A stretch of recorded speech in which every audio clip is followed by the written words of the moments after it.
Di Jalan Tanjung Aspa, Muara Kepulu 3, mau jalan keluar Gismada. Menjadi korban begal, seorang remaja wanita di Kabupaten Aceh Tamiang, Aceh yang masih mengenakan celana sekolah ditemukan warga dalam kondisi tak sadarkan diri di perkebunan sawit. Dari kejadian ini, korban kehilangan sepeda motor dan barang berharga lainnya. Korban yang tidak sadarkan diri tersebut langsung dibawa oleh warga sekitar ke Rumah Sakit Umum Daerah Kabupaten Aceh Tamiang untuk perawatan intensif. Kondisinya bagus ya, tensinya bagus, SPO-nya bagus, nadinya bagus ya. Cuma tidak kooperatif. Saat ini kondisi korban sendiri dalam keadaan baik, namun korban masih belum mau berbicara soal kejadian yang menimpanya.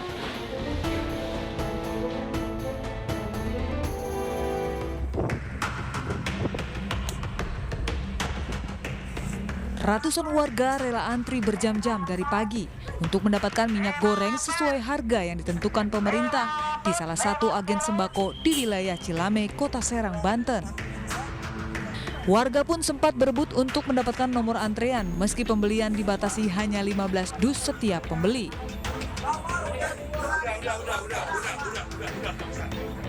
Untuk menghindari kerumunan dan hal yang tidak diinginkan, sejumlah anggota kepolisian juga disiapkan di sekitar lokasi.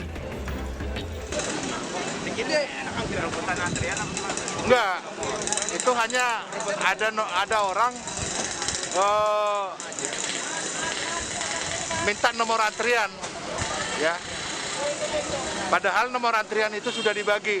Jadi nomor antrian itu sudah dibagi sampai 200 nomor. Tidak hanya dari Kota Serang, bahkan ada warga asal Pandeglang yang sengaja datang ke Serang hanya untuk membeli minyak goreng. Ia mengaku rela antri karena minyak goreng itu akan ia jual kembali.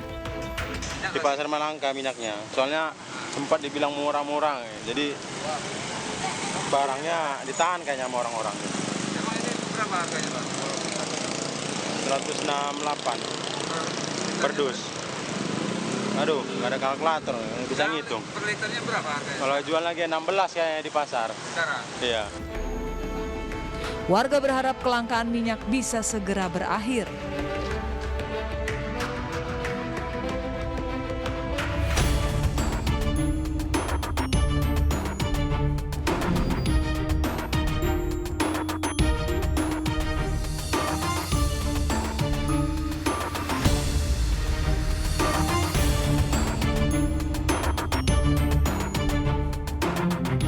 Seorang kades di Rawa Selapan, Lampung Selatan jadi tersangka karena telah mencabuli stafnya berulang kali. Aksi bejat pelaku dilakukan di ruang kantor desa dan sebuah ambulans milik desa. Pemirsa, selain kasus pencabulan selama 1 jam ke depan, Realita juga akan menghadirkan berita kriminal pilihan lainnya. Bersama saya, Bernadetta Ginting.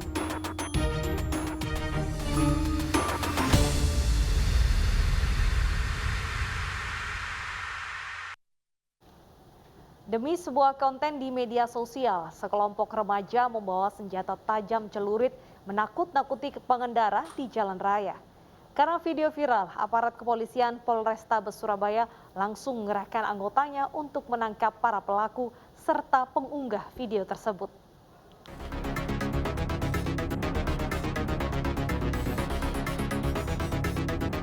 Demi konten, sekelompok remaja di kota Surabaya, Jawa Timur menakuti sejumlah pengendara dengan senjata tajam berupa celurit. Aksi ini viral di media sosial. Dalam aksinya tersebut, mereka terlihat bangga jika ada pengendara yang ngebut ketakutan. Karena dianggap sudah meresahkan warga Surabaya, polisi akan menerjunkan anggotanya untuk mencari para pelaku dan pengunggah video tersebut. Meskipun tidak ada laporan, karena ini sudah viral, kami melakukan upaya penyelidikan dan melakukan patroli tersebut. Hingga kini aparat kepolisian Polrestabes Surabaya masih memburu para remaja yang beraksi di jalanan tersebut. Setelah sempat dibebaskan karena sang ibu mencabut laporannya, Dwi Rahayu Saputro, si anak durhaka, kembali dilaporkan karena menjual seluruh perabot rumah untuk modal berkencan. Ibu pelaku mengaku tidak akan mencabut lagi laporannya agar sang anak cerah.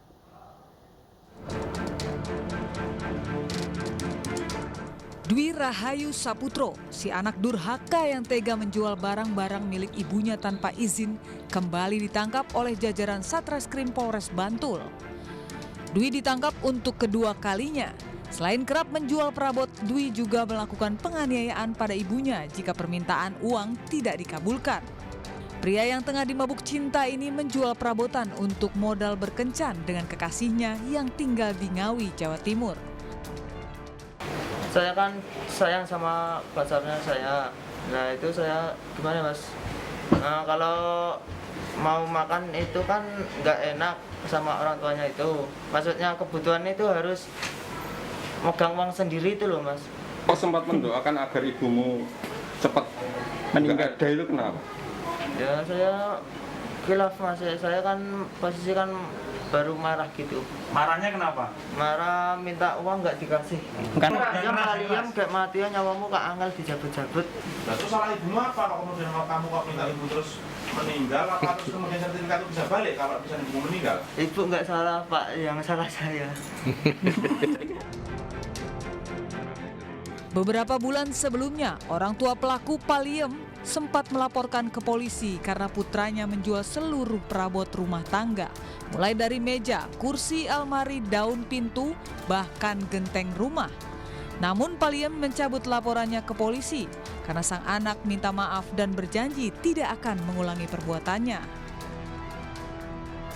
Kini, hati Paliem kembali remuk dan mengaku tidak akan mencabut lagi laporannya agar Dwi benar-benar jera.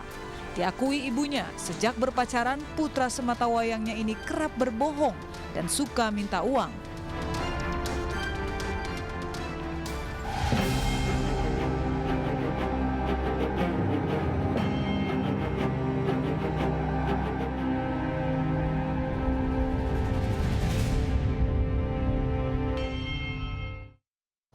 Kades Rawas 8 Candipuro Lampung Selatan ditahan Kejaksaan Negeri Lampung Selatan karena telah mencabuli stafnya sebanyak 5 kali. Bejatnya, aksi pencabulan dilakukan di ruang kantor dan di dalam ambulans milik kantor desa.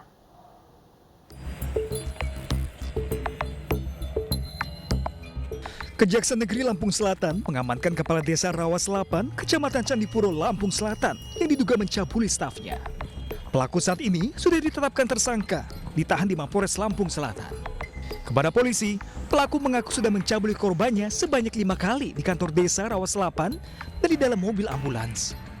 Saat ini Kejari Lampung Selatan pun akan segera melimpahkan berkas perkara atas kasus tersebut ke Pengadilan Negeri Kalianda untuk dapat segera dijadwalkan sidang. Jadi tersangka ini perbuatannya melanggar pasal 285 KUHP, kemudian dugaannya adalah Atas perbuatannya, pelaku kini mendekam di sel tahanan Mapores Lampung Selatan dan akan dijerat dengan pasal tentang pencabulan dengan ancaman hukuman 12 tahun penjara. Seorang ayah di Purwakarta, Jawa Barat tega mencabuli anak kandung perempuannya yang masih di bawah umur. Modus pelaku mengiming-imingi korban akan memberikan hadiah.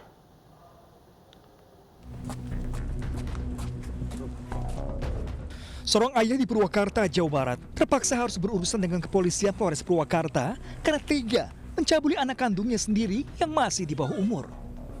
Selain menangkap pelaku, petugas juga mengamankan barang bukti pakaian korban.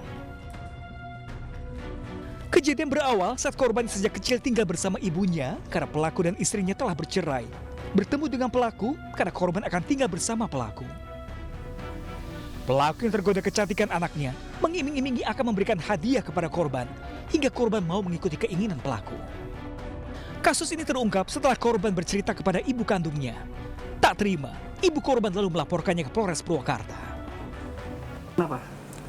Untuk motifnya yaitu karena anaknya bisa diiming mudah, kemudian percaya karena itu bapaknya tidak akan dilakukan apa-apa, tetapi pada kenyataannya memang dilakukan pencabulan sebanyak 1 kali, lebih dari 1 kali.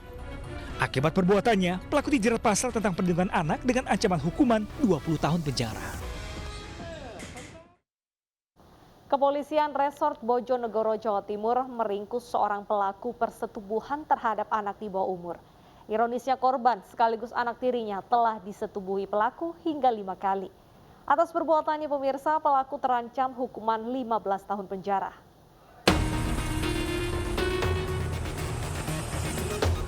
Entah apa yang ada di pikiran pria berinisial SPS yang tinggal di Bojonegoro. Sebagai orang tua, SPS bukannya melindungi dan menjaga anak tirinya, namun bertindak tak terpuji. Pelaku mencabuli anak tirinya saat korban berusia 15 tahun. Kejahatan seksual terhadap korban sebanyak 5 kali berlangsung di rumah sejak September 2020. Kala itu korban pulang dari sekolah hendak berganti pakaian di dalam kamarnya. Lalu pelaku mendekati korban yang ada di kamar. Tanpa pikir panjang, pelaku tega mencabuli anak tirinya sambil mengancam korban. Korban yang sudah tak tahan dengan perilaku ayah tirinya tersebut akhirnya memberanikan diri bercerita kepada kakak kandungnya. Kakak korban yang tak terima dengan perbuatan tak terpuji pelaku langsung melapor ke polisi. Didapati oleh pelaku dan pelaku langsung mendekati dan langsung memaksa. Korban sempat berteriak tapi sempat diancam akan dilaporkan. Akhirnya terjadilah persetubuhan. Setelah hasil pemeriksaan, pelaku menyampaikan sudah melakukan hampir 5 kali. Pelaku saat ini ditetapkan sebagai tersangka dan dijerat dengan pasal tentang perlindungan anak dengan ancaman penjara maksimal 15 tahun dan denda maksimal 300 juta rupiah. Sementara Kapolres meminta kepada warga untuk berani melapor kepada petugas kepolisian jika mengetahui tindak kekerasan dan kejahatan seksual kepada anak. Seorang gadis di bawah umur menjadi korban ruda paksa oleh 11 remaja yang juga masih di bawah umur. Ironisnya, pelaku utama merupakan mantan kekasih korban.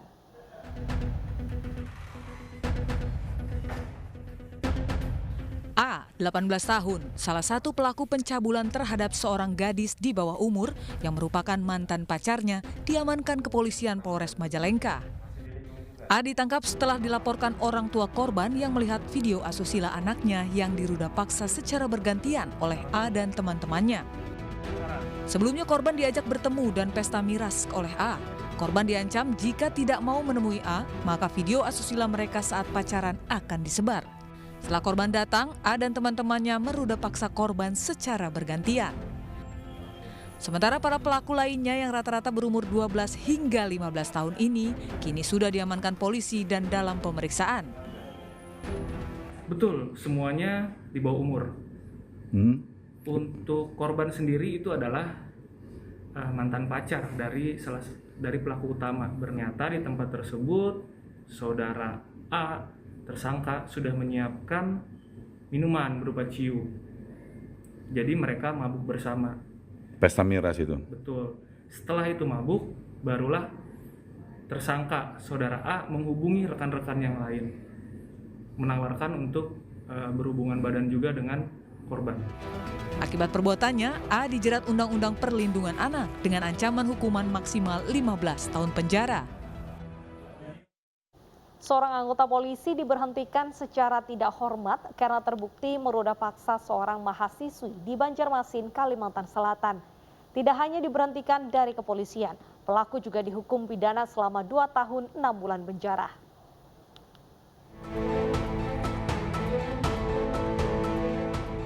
BT, seorang anggota polisi diberhentikan tidak hormat dari kepolisian karena terbukti telah meruda paksa seorang mahasiswi yang sedang magang di Polresta Banjarmasin. Upacara pemberhentian secara tidak hormat terhadap pelaku berlangsung di halaman Polresta Banjarmasin. Pemberhentian BT merupakan hasil sidang kode etik pada Desember lalu.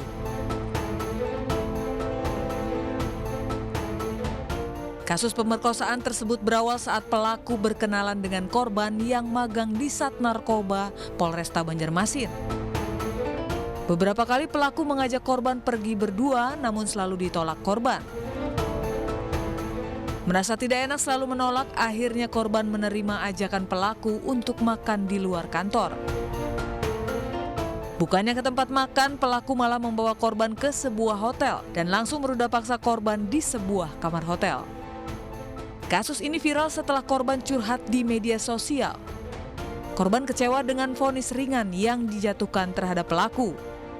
Atas kejadian tersebut, perbuatan yang sangat kita kutuk, tidak mentolerir dan keji kalau menurut kami. Dan kami sebagai pimpinan di sini, Bapak Kapolri, Bapak Kapolda, dan saya sendiri sejajar lainnya sangat mengutuk keras kejadian tersebut. Dan kami membuktikan bahwa kita adalah Polri yang presisi, prediktif, responsif, dan transparansi berkeadilan. Tidak ada yang kami tutupi satupun. Ya. Begitu setelah kejadian, proses dilakukan. Sementara setelah upacara pemberhentian secara tidak hormat, BT meminta maaf kepada korban atas apa yang dilakukannya. Ya kita, karena atas perbuatan saya, mungkin dia sangat terpukul atau tertekan dengan kejadian itu. Selain pemberhentian secara tidak hormat, BT juga dihukum pidana 2 tahun 6 bulan penjara oleh Pengadilan Negeri Banjarmasin.